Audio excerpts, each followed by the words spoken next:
7 horas con 36 minutos. Saludamos a la abogada Vanessa Heredia Vázquez.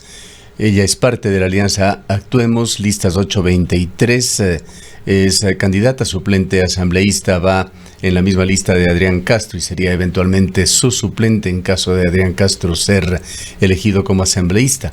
Quisiéramos iniciar con este delicado tema de la violencia presente en la política ecuatoriana. Van varios precandidatos y ahora candidatos asesinados en el país. Otros han sido objeto de hechos de violencia, y esto preocupa cuando las autoridades han señalado su predisposición de dar protección a los principales asambleístas y señalan también su incapacidad por falta de posibilidades de dar protección a todos. Quisiéramos, abogada Vanessa Heredia, conocer su punto de vista sobre esta delicada situación por la que atraviesa Ecuador, que es una arista más de la enorme violencia que tiene una serie de manifestaciones en todo el país.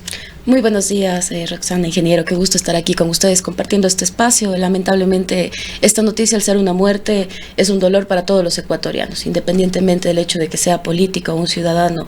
Siempre vamos a estar pendientes de lo que la inseguridad ha hecho con nuestro país, y por lo tanto es momento de solidarizarnos y buscar una acción real para poder hacer cambios. Para eso no se puede mitigar a veces con el hecho solo de tener un refuerzo policial, porque la delincuencia ha avanzado mucho más allá de eso.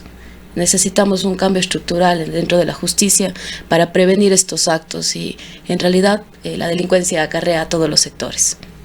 Dentro de los programas que ustedes proponen para lograr el voto de los ecuatorianos, de los azuayos en particular en materia de seguridad, ¿qué es lo que está previsto? Debe existir ya una reforma completa a todo el tema del sistema penitenciario para poder unir por primera vez la justicia en cuanto a los jueces, los fiscales y la policía. Integrar este sistema que, al estar articulado, puede hacer cambios, y es un cambio real que se puede lograr en la Asamblea en este corto tiempo que tenemos. Es urgente. La inseguridad nos está afectando. Al comienzo nos decían, no, es que Guayaquil o tal vez otras ciudades, pero hoy en día Cuenca también tiene ya muertes, sicariatos, y la delincuencia está a tope. Por lo tanto, este sistema integrado mediante la reforma puede aplicar que tengamos medidas que mitiguen de forma real la inseguridad. ¿A qué se refiere con sistema integrado? ¿Quiere decir que estos actores, operadores de justicia que actúan en diferentes instituciones están actuando ahora aisladamente? En realidad tenemos jueces que, por ejemplo, la policía los hace una investigación correcta, detiene a los presos. Cuando llegan ya al proceso judicial como tal, un juez puede ser incluso hasta condenado, pero por un habeas corpus, como hemos visto en este país, que a feminicidas salen por dolores de cabeza, los suelta. A eso hablamos de integración, cuando el sistema entiende cuál es la causa que está ocurriendo y puede prever en forma articulada. Jueces que tal vez quieren intentar hacer bien su trabajo, porque son gente honesta, porque también tenemos de esos dentro de nuestro sistema judicial, pero que se ven amenazados, desprotegidos, como nuestro candidato que lamentablemente hoy ya no nos acompaña, y que viene una banda delictiva, saca una fotografía de su hijo, se aparta fuera de la casa y ya no puede tener un tema de imparcialidad o justicia, por el miedo o el temor de tomar una decisión. A esos jueces, a los jueces que están haciendo bien su labor, esta reforma debería protegerlos para que no exista el peligro de que por tomar una acción que es la que necesita para poder combatir el tema de la delincuencia, tenga miedo por su propia vida. Ahora, abogada Heredia, muy buenos días. Efectivamente nos preguntamos el cómo. Quizás la explicación que usted nos da nos deja claro de la necesidad de tener un sistema integrado que involucre y controle y haga un seguimiento de todos quienes de una u otra manera están dentro de la administración de justicia. Pero la pregunta es precisamente cómo. Se ha hablado de los jueces sin rostro, se ha hablado de otras propuestas, y quizás esto es fundamental porque la impunidad es parte esencial de lo que estamos viviendo en este momento, ¿no? Y que además contribuye a sostener la inseguridad que estamos viviendo en el país. Mucho se ha hablado, no sé cuáles serían los alcances de estas reformas, en dónde se aplicarían estas reformas para poder tener este sistema integrado. Ya se ha hablado de muy probablemente reformas al Consejo de la Judicatura, si debería desaparecer o debería cambiar su estructura. Sería un poco importante detallar quizás de manera manera muy concreta en qué consistiría estas reformas para poder tener este sistema integrado y cómo mismo operaría este sistema que no está muy claro. Perfecto, muchas gracias, Roxana. En realidad, sí, la forma es en sí, una de las potestades que tiene el asambleísta es fiscalizar y legislar. Y para legislar estamos listos para tener esta reforma en cuanto al sistema penitenciario y a la protección de la ley como tal en la rehabilitación de los presos. ¿Por qué? Porque necesitamos cambiarlo. Una de ellas, bien lo ha dicho usted, es el tema de los jueces sin rostro, que aparentemente protegería a esos jueces que tienen que tomar esas decisiones.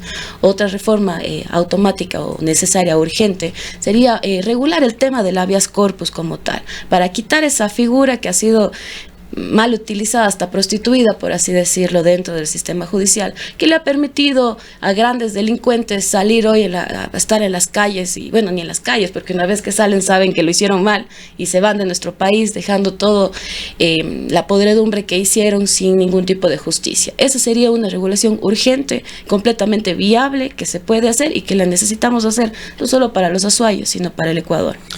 Usted es abogada y por diversas circunstancias, imaginamos, se verá expuesta también a lo que es el país en sus oficinas públicas, en las dependencias judiciales a las cuales usted se ha referido. ¿Qué es lo que está pasando en Ecuador con este altísimo grado de corrupción? Adrián Castro, que preside la lista y a quien usted, o de quien usted es eventual suplente en la Asamblea, ha combatido la corrupción en la Agencia Nacional de Tránsito, pero una vez que lo dejó, ha dicho, los corruptos volvieron y está allí. Se vuelve en un tema realmente sistémico este tema de la corrupción. ¿Qué pueden hacer los asambleístas con respecto a esto? Más allá de seguir siendo espectadores de un país que se va corrompiendo por todos sus costados y en sus más diversas actividades.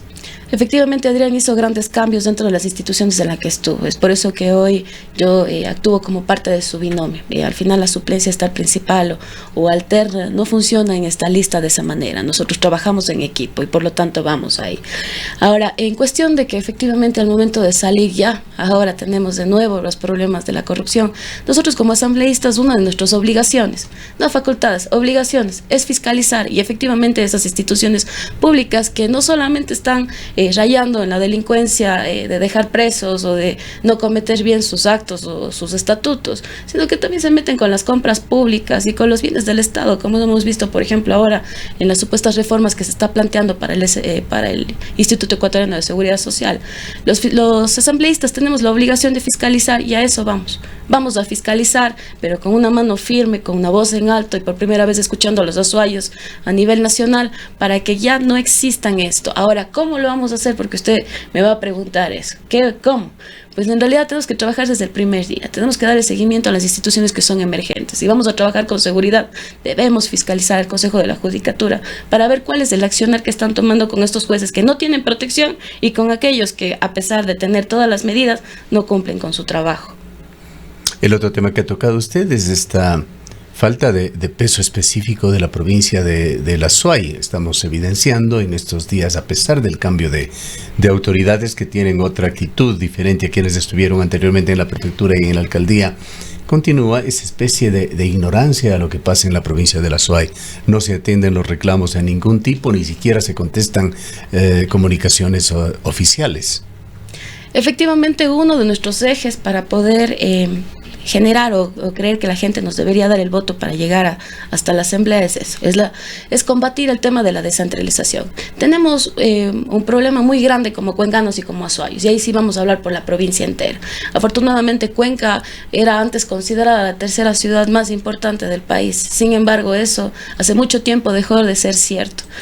Nuestras decisiones y nuestro dinero y lo que nosotros necesitamos con azuayos tiene que ser resuelto con azuayos y para los azuayos. Es momento de que tengamos esa potestad, de que no tengamos que esperar un mes o 2 meses que allá en Quito lo resuelva. Cuando aquí tenemos las instituciones necesarias para que puedan tomar esas decisiones, tenemos que apoyar a los alcaldes y a los prefectos de nuestros cantones para que ellos sean quienes puedan ya autorizar ciertos documentos que no están allá. Y además el tema de la distribución del presupuesto. Aquí como Pero hay una estructura de país y esto viene por diversas normas constitucionales que centralizó, la última constitución centralizó más las cosas. Habría que ir quizá a reformas constitucionales. Necesitamos aplicar una reforma al presupuesto, la distribución del presupuesto como tal. Esa sí es potestad de la Asamblea. No podemos meternos en este momento con la Constitución directa, porque también debemos ser claros con la gente. Tenemos 1 año y medio. En ese año y medio nosotros no vamos a llegar mintiendo y diciendo vamos a cambiar o poner una nueva constitución con tal vez 200 artículos de referencia, pero sí podemos ya utilizar las herramientas que están ahí presentes y, por ejemplo, ahí tenemos algunas reformas que ya han aplicado hasta el primero o al segundo debate, que tienen elementos importantes para hacer cambios, que no sería empezar de cero, porque necesitamos utilizar lo que ya está. Es como cuando en la casa una mamá tiene que hacer un almuerzo y a referencia de eso ve lo que existe dentro de la alacena para poder cubrir con las necesidades básicas de sus hijos. En este momento nos toca utilizar el poco tiempo que tenemos y hacerlo bien. Vemos en su currículum que usted tiene una maestría en Derechos Laborales y Seguridad Social. Quisiera preguntarle su concepto, cómo ve el informe que emitió recientemente la Comisión para Reformar el Sistema de Pensiones del IES, comisión presidida por el economista Augusto de la Torre. Completamente desastroso, es atropellador de derechos, es indignante. Recientemente estuve en el IES por una cuestión muy personal, acompañando a una persona que es muy importante dentro de mi vida. Tuvo una hemorragia cerebral, en 24 horas le diagnosticaron mal, una infección estomacal, aparentemente. Después de eso pasamos otras 24 horas esperando que nos den una cama en neurocirugía porque lo que él tenía era un derrame. Y después de 24 horas recién un piso y 15 días después recién un examen que era vital dentro de las primeras 24 horas. Una realidad caótica. Pero más allá de mi realidad, al mismo tiempo, en el mismo piso, tendría 6 familias más. Una de ellas de una comunidad de Yansasa, que había pasado la esposa esperando que no solo le den una cama, no 24 horas, 6 días. Y que sí, llevaba 15 días en el hospital. Usted está hablando del sistema de salud. Que sí, es que a raíz de eso estamos entender. Totalmente de acuerdo de que funciona de una manera absolutamente precaria, no tiene ni de lejos características que deben tener centros de salud. Pero el sistema de salud, si bien ha sido mencionado en el informe en el sentido de que debería emprenderse con una gran reforma, también no proponen absolutamente nada sobre el sistema de salud más allá de estas sugerencias. Lo que se ha concentrado esta comisión es en el sistema de pensiones. Y a eso voy. A eso lo que le pregunto. Efectivamente a eso voy, porque la gente que realizó este informe nunca tuvo un contacto directo con la ciudadanía para saber qué era lo que estaba pasando. Se hacen unas propuestas totalmente irracionales, aumentando el tiempo para que una persona pueda jubilarse, quitando este tema del beneficio de los 5 años, que podía darle la posibilidad que una persona que había mejorado en alguna etapa de su vida podía subir de esa manera su pensión. Si pensamos directamente sin ver la realidad, llegamos a tomar estas consideraciones completamente irracionales. Por eso es que debemos estar muy atentos a lo que ocurre. No podemos dejar que esto pase, no solamente por las ideas que están completamente descoordinadas, sino porque se apartan de la realidad de lo que es el seguro social como tal hoy en día para el Ecuador. Pero ¿no le preocupa a usted, conocedora como es de este tema, de esta área, la sostenibilidad, la sustentabilidad del sistema, que es lo que pretende atacar la comisión? Completamente de acuerdo, pero para ello también está el tema de la fiscalización. Desde la pandemia, ingeniero, ya no hay técnicos del Seguro Social que vayan a inspeccionar que las empresas privadas tengan o estén cumpliendo con los servicios, que estén asegurando a sus trabajadores. El Ministerio de Trabajo y el Seguro Social se quedaron en la pandemia hace como 2 o 3 años y por lo tanto no salen a las calles. Entonces sí hay forma en la que se pueda recuperar ese dinero que es necesario, que es completamente real, pero no lo están haciendo. Incrementar la base de afiliados es lo que usted sugiere. Incrementar y vigilar que las personas que sí tienen la obligación como empresas privadas estén asegurando a las personas y estén pagando. Ahora, hay un análisis de los presupuestos de lo que se ha entregado, lo que no se ha entregado. Tal vez este comité nunca se dio cuenta que los mismos técnicos del Seguro Social ¿cómo compatibilizar las cosas? Usted está hablando de una realidad, de una triste realidad del sistema de salud, hecho que aleja a mucha gente del IES. Hay muchas empresas que prefieren contratar un servicio de salud privado que alguna garantía de atención oportuna da. Por supuesto, claro, es un tanto más caro, pues los aportantes o los beneficiarios tienen que pagar deducibles. Hay jóvenes profesionales y otros no tan jóvenes también que ven casi como un desperdicio el de poner su dinero en el Instituto Ecuatoriano de Seguridad Social por este pésimo sistema de salud que tiene. Entonces, ¿cómo establecer un equilibrio, diría, entre estas enormes debilidades del IES, la necesidad de fortalecerlo y las actitudes que se van generando que le ponen al IES en esta compleja situación, en esta encrucijada? La fe de la gente sobre la institución se ha perdido y en eso estamos muy de acuerdo, eso es lo que estamos viviendo de forma latente, pero lo que no estamos viendo es la obligación que tenía el IES de no obligar a que la gente independiente, o en mi caso yo también soy dueña de una oficina en este momento, pero no estoy asegurada en el tema del seguro social porque yo tengo que cubrir el sueldo de 4 personas más, a las cuales sí tengo que asegurar porque es parte de sus derechos como trabajadores. Tal vez ahí estamos olvidándonos de esa arista, de esa obligación que tienen las empresas. De acuerdo a lo que nos acaba de señalar, es una de estas jóvenes profesionales que quizá, no sé si es un tema de un financiamiento que ya no alcanza o una visión también coincidente con mucha gente que ve casi como un desperdicio el afiliarse al IES. En mi caso depende muchísimo de que tengo 4 trabajadoras de las cuales tengo que cubrir con sus derechos básicos y ser responsable ante ellas para poder después pensar en mi seguro propio. Más allá de la deserción o la poca empatía que pueda tener a la institución, yo creo que las empresas y las personas que estamos a cargo de otras tenemos que cumplir este eje de responsabilidad. Y ahí es a lo que me refiero en cuanto a que el Instituto Ecuatoriano de Seguridad Social dejó a estas empresas. Obviamente ya no les visita, ya no existe un control si están asegurando sus trabajadores o no, si están cubriendo con sus obligaciones. Una de la metodología que es una ciencia cierta de la mayoría de la población es que ya no le contratan a uno en el Ministerio de Trabajo, sino ¿qué hace? Le dan un contrato de prestación de servicios profesionales donde uno llega a facturar. Esto es perjudicar a los derechos de los trabajadores, porque a raíz del tema del seguro nosotros no solamente tenemos la atención médica, que en este momento es precaria, pero también tenemos una jubilación y un respaldo por si mañana nos pasa algo y tenemos hijos menores de edad, van a tener un seguro que les apoye. Si las empresas no cumplen con su obligación de asegurar a sus trabajadores, le estamos perjudicando a la institución y eso sí podemos fiscalizar y regular. Como asambleísta, ¿qué propondría usted? ¿Qué cambios a la ley orgánica que gobierna el sistema de seguridad social de Ecuador? En primer lugar, vamos a fiscalizar y vamos a tener que traer a los directores del Instituto Ecuatoriano de Seguridad Social y que nos digan las cifras reales de lo que está haciendo la gente que está trabajando ahí adentro para asegurarse la devolución de estos dineros, para que exista la gente que vaya a controlar, que el resto tengamos que cumplir la obligación porque eso es parte de combatir la corrupción. Y de ahí tenemos que proponer reformas más reales, volver a escuchar a la gente. Eso era lo que le decía en cuanto a la anécdota que le estaba contando. No se trata de realizar una ley o un informe sin saber qué es lo que estamos haciendo, qué es lo que le está pasando a la gente de al lado. Por eso es importante siempre mantener los pies en la tierra y recordar al final que si uno entra a la asamblea, entra por una causa justa. Ahora, abogada, otro tema que además es de preocupación de la provincia de la Suay pasa por el tema minero.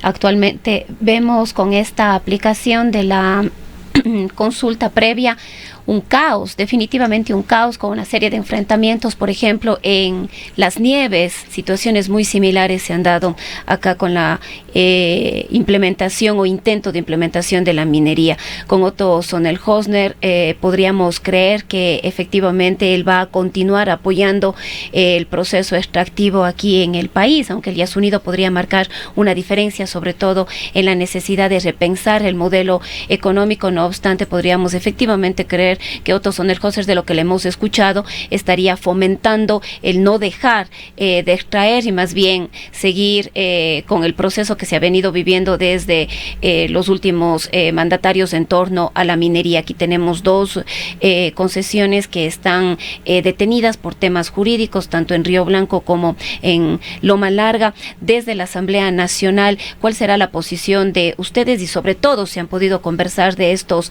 temas con quién es su candidato a la presidencia? Sí, efectivamente existen sectores en los cuales ya tanto la Asamblea se ha tratado de proteger. Tenemos a Quinzacocha, que efectivamente es un territorio protegido, que no puede por ningún motivo pensar en hablar de minería en ese aspecto.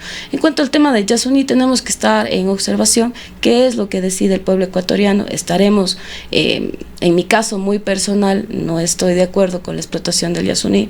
Siento que esto, más allá de un tema económico, es un tema trascendental para el futuro, no solamente del Ecuador, sino del mundo, al ser un pulmón abierto. Tenemos a Erika Paredes, una cuencana que nos acompaña hoy como vicepresidenta, que ha estado de pie y dando la cara dentro de las luchas sociales y ecológicas para poder conservar estos sectores que no solamente van a ser esenciales para la parte de la economía, sino que son necesarios para la protección del agua como tal. En eso siempre vamos a estar en la batalla, pioneros, para poder protegerla.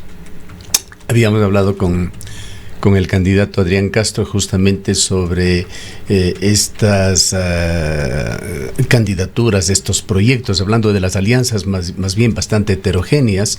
Le escuchamos a usted en una posición muy ecologista, pero a Guillermo Celi, candidato asambleísta, le escuchamos también en uno de los programas que transmitimos en esta radio, muy prominero. Él señaló muy claramente que no podía seguir Ecuador con la actitud del mendigo sentado en una mina de oro y que había que explotar los recursos mineros en Ecuador. ¿Cómo compatibilizan ustedes las cosas estando en el mismo proyecto político? El mismo proyecto político, el mismo que igual cuando uno está en una casa, el papá piensa diferente, la mamá piensa diferente y los hijos igual. Sin embargo, para llegar a un consenso se tiene que prever el bien común de la familia y en este caso, de igual manera funciona el tema de un partido.